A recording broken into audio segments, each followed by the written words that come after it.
नमस्कार। आज हम हड़प्पा कालीन राजस्थान के जो सभ्यताएं हैं उनके दूसरे भाग का अध्ययन करेंगे। पहले भाग में हमने विशेष रूप से आहड़ सभ्यता का अध्ययन किया था। आज हम बालाथल और बागौर के बारे में जानकारी प्राप्त करेंगे। इससे पहले हम कालीबंगा और आहड़ जो है राजस्थान में हड़प्पा कालीन संस्कृतियां हैं उनके बारे में अध्ययन कर चुके हैं।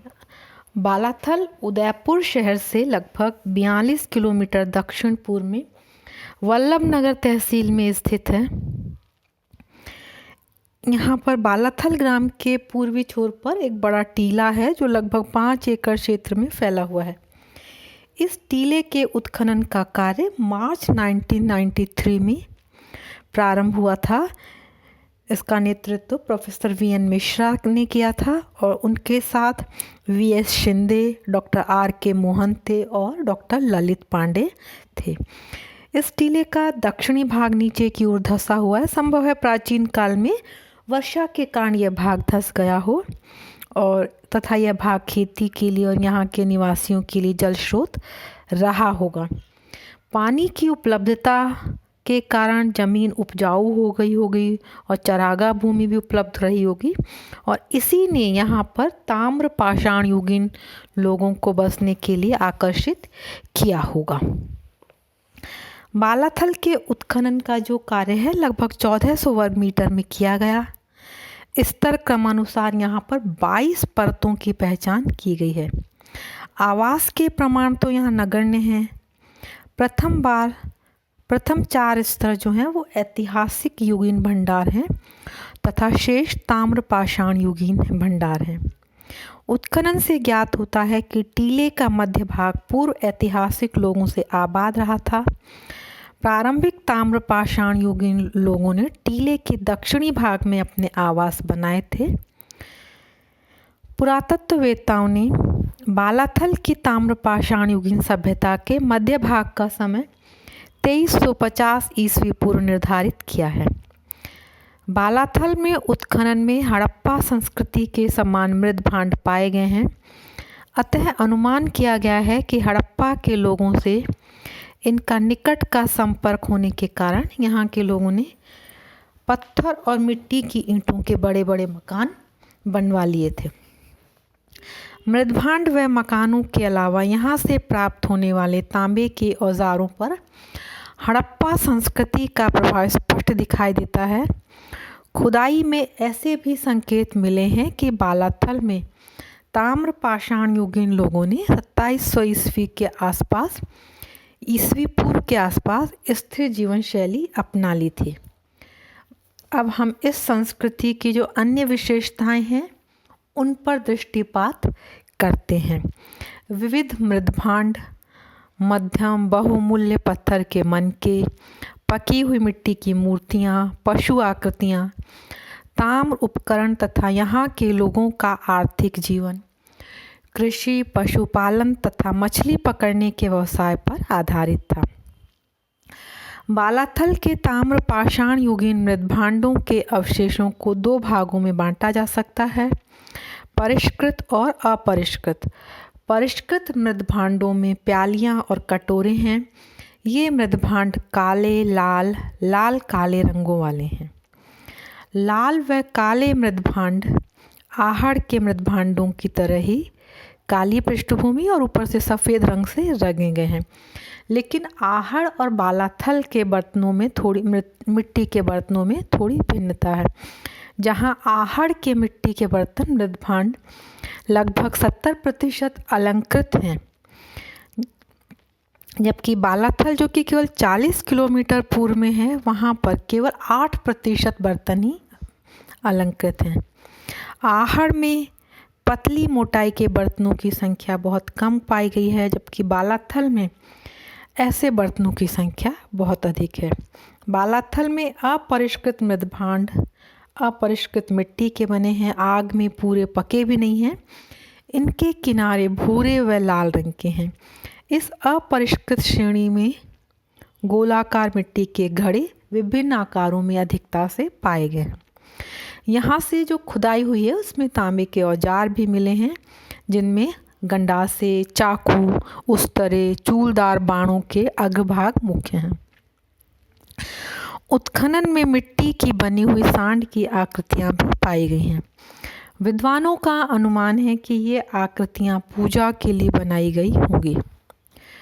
पुरातत्ववेत्ताओं का अनुमान है कि बालाथल में 1800 ईस्वी पूर्व के आसपास ताम्र पाषाण युगीन सभ्यता विकसित रही थी तथा 1200 वर्ष के अंतराल के बाद यही क्षेत्र लौह युगीन सभ्यता के लोगों द्वारा आबाद किया गया था।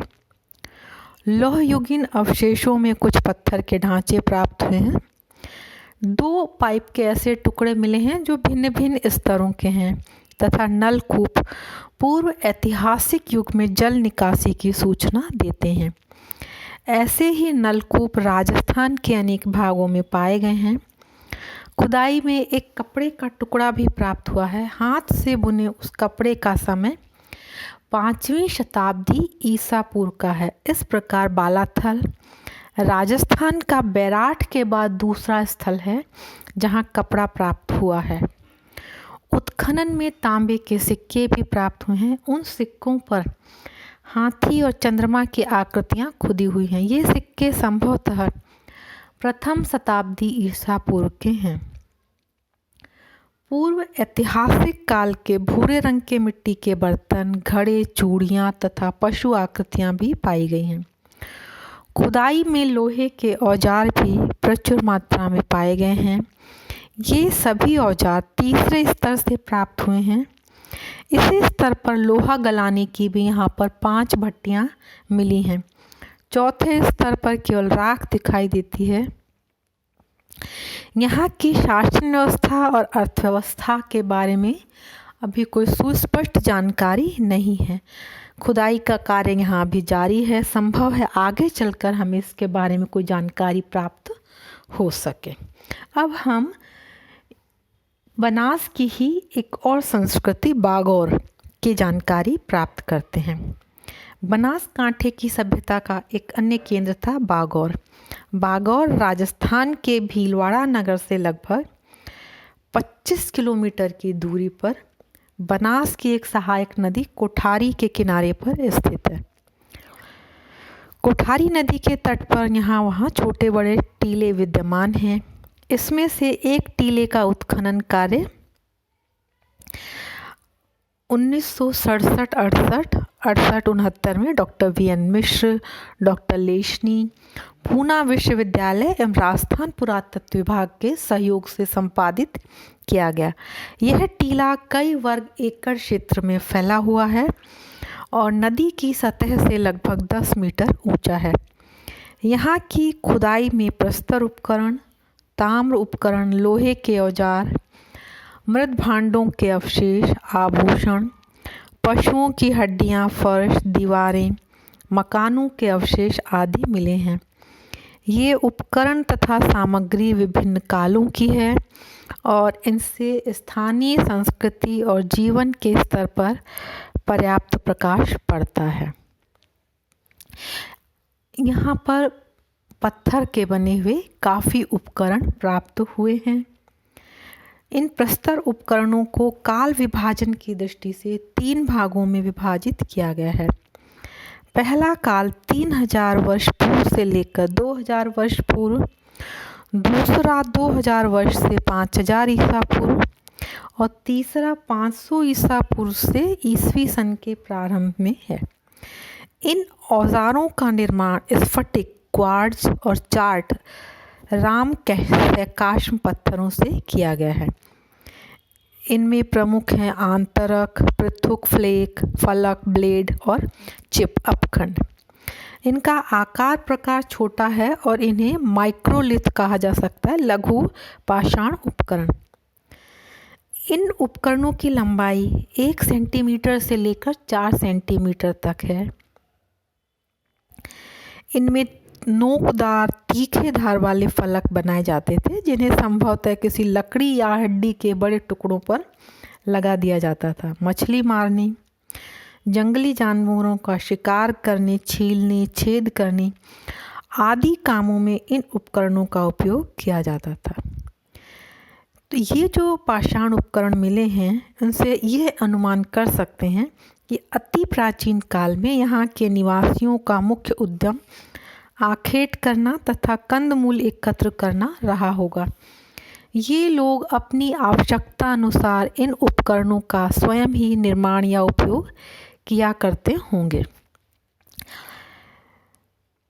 इस बात की भी संभावना है कि यहाँ के लोग घुमंतु जीवन के अभ्यस्त थे, क्योंकि उत्खनन के अंतिम स्तर पर कहीं भी फर्श या घर की उपलब्धि नहीं हुई है। अब हम देखते हैं यहाँ पर जो हमें तांबे के उपकरण मिले हैं, ताम्र उपकरण, वो उत्खनन का यहाँ जो द्वितीय चरण था 2000 ईसा पूर्व से 5000 ईसा पूर्व के काल के अब तक 5 ताम्र उपकरण मिले हैं। इनमें से एक लंबी छेद वाली सुई है जो कि 10-10.5 सेंटीमीटर है, दूसरा स्पीयर हेड है और तीसरा एक त्रिभुजाकार जैसा शस्त्र है जिसमें 2-2 छेद हैं। यद्यपि इन उपकरणों की संख्या बहुत कम है, फिर भी ये मिले हैं। इससे अनुमान कर सकते हैं कि निवासी जो है आदिम शिकारी समूहों के जीवन स्तर से आगे बढ़ गए थे और उनके जीवन में स्थायित्व आने लगा था।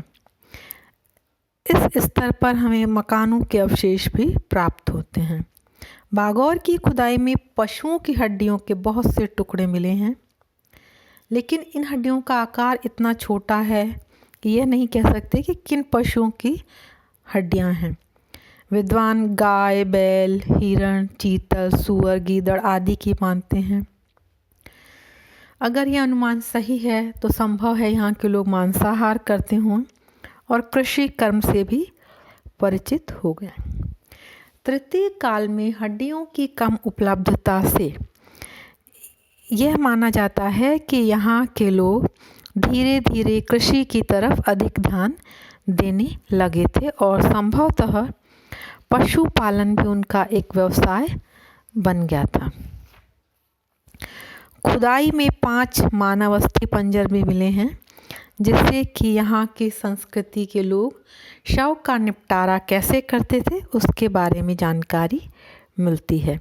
प्रथम एवं द्वितीय चरण में शव को लिटाकर उसकी टांगें मोड़ दी जाती थी। तृतीय चरण में शव को लिटा दिया जाता था, टांगों को सीधा रखा जाता था। परंतु इन तीनों ही चरणों में एक बात जो समान रूप से देखने को मिलती है वो यह है कि शव को घर में या घर के निकट ही गाड़ दिया जाता था और गाड़ते समय उसके साथ आभूषण, मांस, बर्तन आदि उपकरणों को भी गाड़ दिया जाता था। संभवतः उसके पास खाद्य पदार्थ और पानी भी रखा जाता था। प्रागैतिहासिक काल में अन्य देशों में भी शवों के निपटारे की यही पद्धति प्रचलित थी।